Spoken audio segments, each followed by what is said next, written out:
ஆண்டவராகிய இயேசு கிறிஸ்துவின் நாமத்தினாலே வார்த்தையில் விடுதலை நிகழ்ச்சியின் மூலமாக உங்களை சந்திக்க கர்த்தர் கொடுத்த இந்த நல்ல தருணத்திற்காக கர்த்தருக்கு நான் நன்றியை ஏறெடுக்கிறேன். விசேஷித்த விதமாக ஒவ்வொரு வாரமும் கர்த்தர் நம்மோடு தீர்க்க தரிசனமாய் பேசுகிறார், பேசி அந்த வார்த்தையை நிறைவேற்றுகிறார். இந்த நாளிலே கர்த்தர் நம்மோடு தீர்க்க தரிசனமாக பேசுவார்.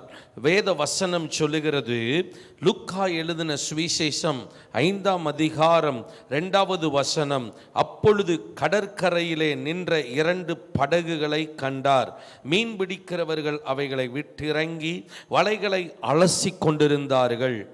இந்த இடத்துல ஒரு சம்பவம் கொடுக்கப்பட்டிருக்கிறது. கனசரேத்து கடல் அருகே இயேசு வருகிறார். இயேசு வருகிறார் என்று கேள்விப்பட்ட ஜனங்கள் அவருடைய வார்த்தையை கேட்கும்படியாய் அந்த இடத்துல திரளான ஜனக்கூட்டம் அங்கே வந்து நெருக்கினார்கள். வேத வசனம் சொல்லுகிறது, அந்த கடற்கரையிலே 2 படகுகள் நின்றது.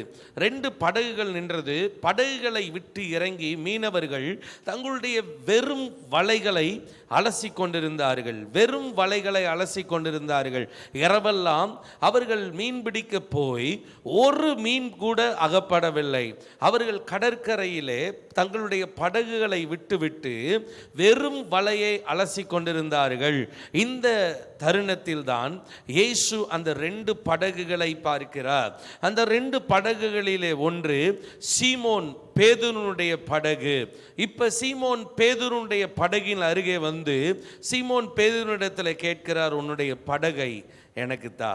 சீமோன் பேதுரு எந்த ஒரு நிபந்தனையும் இல்லாமல் இயேசு நின்று பிரசங்கிப்பதற்கு, இயேசு போதகம் பண்ணுகிறதற்கு தன்னுடைய படகை கொடுத்தார். தன்னுடைய படகை கொடுத்தார்.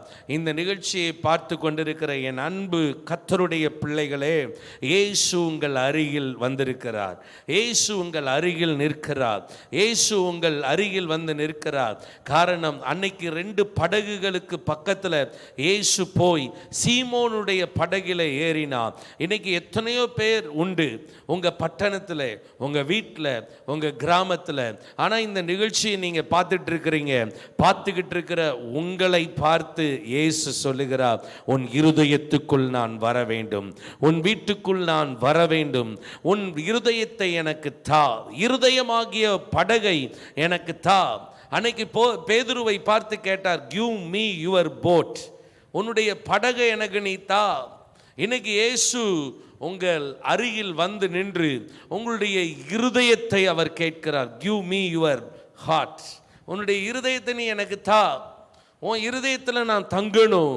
அன்னைக்கு பேதுரு எப்பேற்பட்ட சூழ்நிலையிலே தன்னுடைய படகை கொடுத்தார் என்றால், இரவெல்லாம் மீன் பிடிக்க சென்று பிரயாசப்பட்டு ஒரு மீனும் அகப்படவில்லை. அந்த சூழ்நிலையில இயேசு கேட்டபோது தாராளமாக இயேசு பிரசங்கம் பண்ணுவதற்கு தன்னுடைய படகை கொடுத்தார். இந்த நிமிஷத்தில் இயேசு உங்கள் அருகில் வந்து நிற்கிறார். நீங்கள் பலவிதமான இழப்புகள் மத்தியிலே இந்த நிகழ்ச்சியை பார்த்து கொண்டிருக்கிறீங்க. உங்களுக்கு அருமையானவங்களை இழந்து கண்ணீரோடு இந்த நிகழ்ச்சியை பார்த்துட்டு இருக்கிறீங்க. கடவுள் ஒருவர் உண்டா?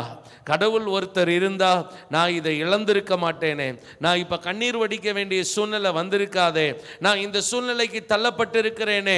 கடவுள் கிடையாது, கடவுள் ஒருவர் இல்லை என்று நீங்க சொல்லிட்டு இருக்கிறீங்க. ஆவியானவர் சொல்லுகிறார், இயேசு உங்கள் அருகில் வந்திருக்கிறார்.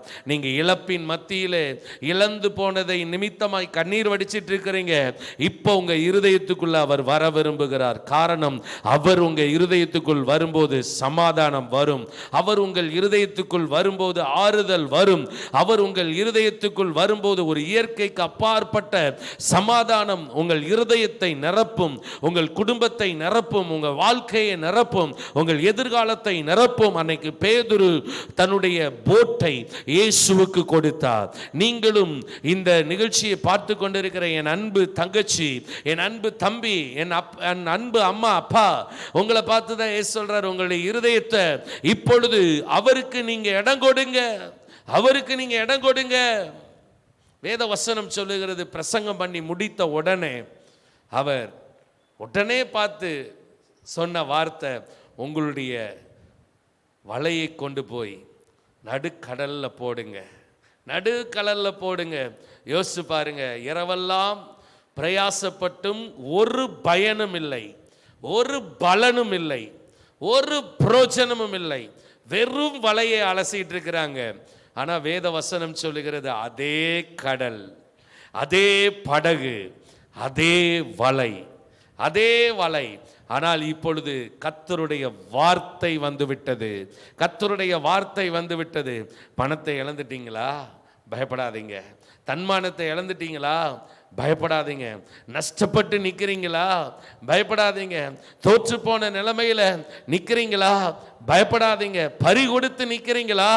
பயப்படாதீங்க. கர்த்தருடைய வார்த்தை இதற்கு முன்பாக உங்களுக்கு வரல, ஆனா இப்ப கர்த்தருடைய வார்த்தை உங்களுக்கு முன்பாக வருகிறது. உங்களுக்கு முன்பாக வருகிறது. வெறும் வலையை அலசி கொண்டிருந்த அந்த மீனவர்கள், பேதுரு, இவங்களை பார்த்து கர்த்தர் சொன்னாரு, நீங்க கொண்டு போய் வலையை நடு கடல்ல போடுங்க. அதே கடல், அதே படகு, அதே வலை. நீங்க எந்த இடத்துல நஷ்டத்தை சந்திச்சு, நீங்க எந்த இடத்துல தோல்வியை சந்திச்சு, எந்த இடத்துல நீங்க இழப்ப சந்திச்சு இருக்கிறீங்களோ அதே இடத்துல நீங்க நிற்பீர்கள். அதே இடத்துல கர்த்தர் உங்களை உயர்த்துவா.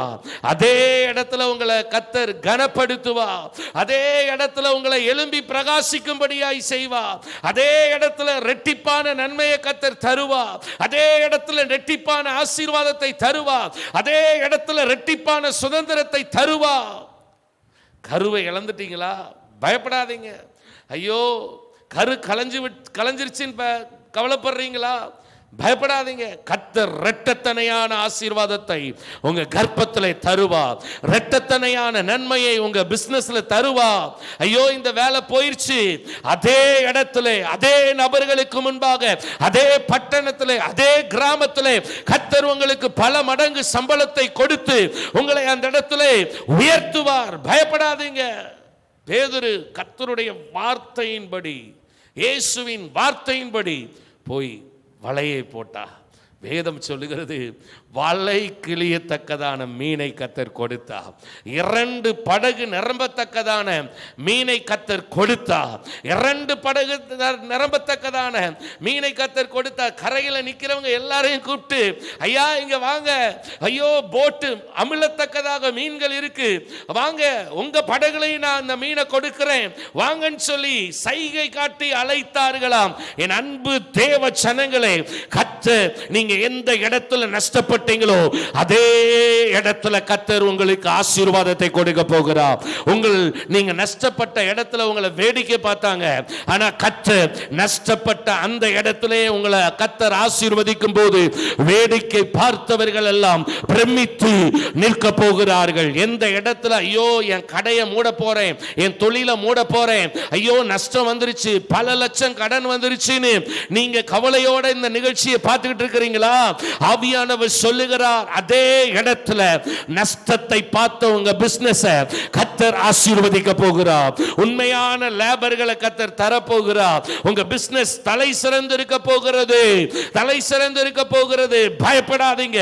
கர்த்தர் இந்த ராத்திரி வேளையிலே நீங்க எந்த இடத்துல வெட்கத்தை அனுபவிச்சீங்களோ, எந்த மனிதர்களுக்கு முன்பாக வெட்கத்தை அனுபவிச்சீங்களோ, எந்த இடத்துல நீங்க உங்க வெட்கத்தை ஒரு மூட்டையை போல சுமந்தீங்களோ அதே இடத்துல, அதே நபர்களுக்கு முன்பாக, அதே இடத்துல கர்த்தர் இரட்டத்தனையான ஆசீர்வாதத்தை கொடுத்து உங்களை கௌரவப்படுத்த போகிறார், கனப்படுத்த போகிறார்.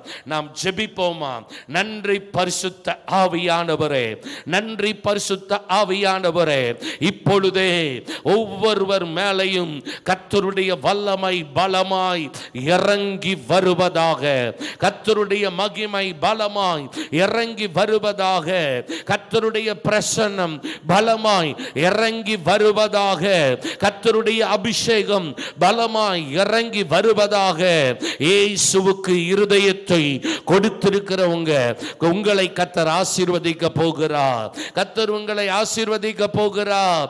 இயேசு நின்று பிரசங்கம் பண்ணுவதற்கு தன்னுடைய படகை கொடுத்த பேதுருவுக்கு கர்த்தர் இரட்டிப்பான நன்மையை கொடுத்தார். 2 படகு நிரம்பத்தக்கதான மீன்களை கர்த்தர் கொடுத்தார். என் அன்பு கர்த்தருடைய பிள்ளை, ஓ இந்த நேரத்தில் பணத்தை இழந்திருக்கிறீங்களா? கர்த்தர் சொல்லுகிறார், எந்த இடத்துல நீங்க பணத்தை இழந்தீங்களோ அதே இடத்துல அதே நபர்களுக்கு முன்பாக கர்த்தர் இரட்டத்தனையான பணத்தை கர்த்தர் கொடுப்பார். ப்ராப்பர்ட்டி இழந்திருக்கிறீங்களா? பயப்படாதீங்க, இயேசுவே இப்பொழுது எனக்குள்ள நீங்க வந்திருக்கிறீங்கன்னு சொல்லுங்க. கர்த்தர் இழந்த ப்ராப்பர்ட்டியை கர்த்தர் உங்க கையில கொடுப்பார். இழந்த சுகத்தை திரும்ப கர்த்தர் கொடுப்பார். நன்றி நன்றி நன்றி. ஒரு நபர் பிசினஸ் செஞ்சுட்டு இருக்கிறீங்க, முன்பு செஞ்சது போல என்னால பிசினஸ் செய்ய முடியல. காரணம் என் சரீரத்தில் சோர்வு, என்னால டயர்டு, கொஞ்ச நேரம் கூட பணம் வாங்கி என்னால கல்லாவுல போட முடியல, என்ன செய்யன்னு தெரியல அப்படின்னு சொல்லி இருக்கிறீங்க. என் அன்பு சகோதரர், கர்த்தர் உங்களுக்கு பலனை கர்த்தர் கொடுக்கிறார், உங்களுக்கு சத்துவத்தை கர்த்தர் கொடுக்கிறார். அதே இடத்துல பலனோடு நீங்கள் பிசினஸ் பண்ணுவீங்க, அதே இடத்துல சத்துவத்தோடு நீங்க பிசினஸ் பண்ணுவீங்க. நன்றின்னு சொல்லுங்க, நன்றின்னு சொல்லுங்க. கர்த்தருடைய வல்லமை இறங்கி கொண்டிருக்கிறது, கர்த்தருடைய மகிமை இறங்கி கொண்டிருக்கிறது. ரிவிஷன் டெஸ்ட்ல ஐயோ எல்லா பாடத்திலையும் முட்டை மார்க்கு, எல்லா பாடத்திலையும் 10 மார்க்கு 12 மார்க்கு. ஐயோ எல்லாரும் சொல்றாங்க ஒன்றுக்கும் உதவாதவள், ஐயோ படிக்க லாய்க்கு இல்ல, ஒண்ணுமே ஒண்ணு மாடு மேய்க்கதான் லாய்க்குன்னு நிறைய பேர் சொல்றாங்க. ஆசிரியர்களே சொல்றாங்க நீ எதுக்குமே லாய்க்கு கிடையாது, ஏதாவது ஒரு தீப்பெட்டி தொழிற்சாலையில கொண்டு போய் சேர்த்து விடுங்கன்னு சொல்றாங்க. ஆனா கர்த்தர் சொல்லுகிறார், அதே இடத்துல கர்த்தர் உனக்கு ஞானத்தை கொடுக்க போகிறார். இப்பொழுது அந்த ஞானம் இறங்கி வருகிறது. ஒருவரையும் கடிந்து கொள்ளாத தேவனிடத்திலிருந்து அந்த ஞானம் இறங்கி வருகிறது. இப்பொழுதே பெற்றுக்கொள். நன்றி நன்றி நன்றி நன்றி. எந்தெந்த பாடங்களில் எல்லாம் குறைவான மார்க்கை எடுத்தையோ தம்பி, எந்தெந்த பாடங்கள் எல்லாம் குறைவான மார்க்கை எடுத்தையோ தங்கச்சி, கர்த்தர் இப்பொழுதே அதே பாடத்துல 100க்கு 100 மார்க் எடுக்க கர்த்தர் தம்முடைய ஞானத்தை கொடுக்கிறார். பரலோக ஞானம் இறங்கி வருகிறது, தெய்வீக ஞானம் இறங்கி வருகிறது, இயேசுவுக்குள் இருந்த ஞானம் இறங்கி வருகிறது, சாலமோனுக்குள்ள இருந்த ஞானம் இறங்கி வருகிறது. நன்றின்னு சொல்லி பெற்றுக்கொள், நன்றின்னு சொல்லி பெற்றுக்கொள். நன்றி நன்றி அப்பா, நன்றி அப்பா. தோள்களில் எல்லாம் ஹல்லேலூயா லைட்டா சொரிஞ்சாலே இன்ஃபெக்ஷன், லைட்டா சொரிஞ்சாலே இன்ஃபெக்ஷன், பொக்களமா வருது. என்ன ட்ரீட்மெண்ட் எடுத்தாலும் அதற்கு பயன் இல்லை. இப்பொழுது இயேசு தொடுகிறார். இயேசுவுக்கு உங்க இருதயத்தை கொடுத்திருக்கிறதுனால இப்பொழுது உங்க சரீரத்தில் இருக்கிற அந்த தோள்கள்ல இருக்கிற இன்ஃபெக்ஷன் மாறுகிறது, அந்த தோள்கள்ல இருக்கிற அலர்ஜி மறைகிறது, அந்த தோள்களை ஆளுகை செய்து கொண்டிருக்கிற அந்த சத்துரு இப்பொழுது சிதறடிக்கப்படுகிறான். நன்றி சொல்லுங்க, இப்பொழுதே அந்த இன்ஃபெக்ஷன் மறைகிறது.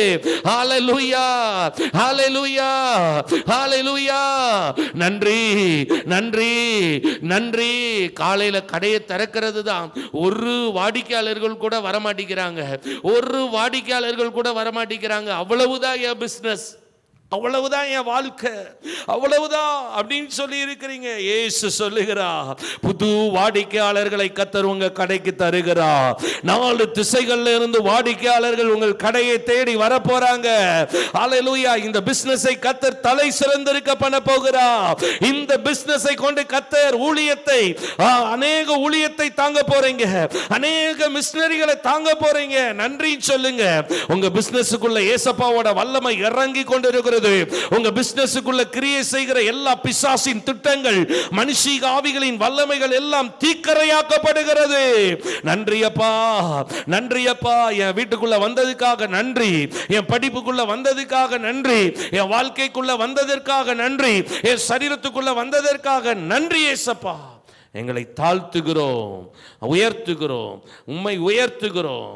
இயேசு கிறிஸ்துவின் மூலம் ஜெபங்கேளும் நல்ல பிதாவே, ஆமென். இந்த நிகழ்ச்சி உங்களுக்கு ஆசீர்வாதமாக இருந்திருக்கும் என்று கர்த்தருக்குள் நான் விசுவாசிக்கிறேன். கர்த்தர் தாமே உங்களை ஆசீர்வதிப்பாராக. ஆமென்.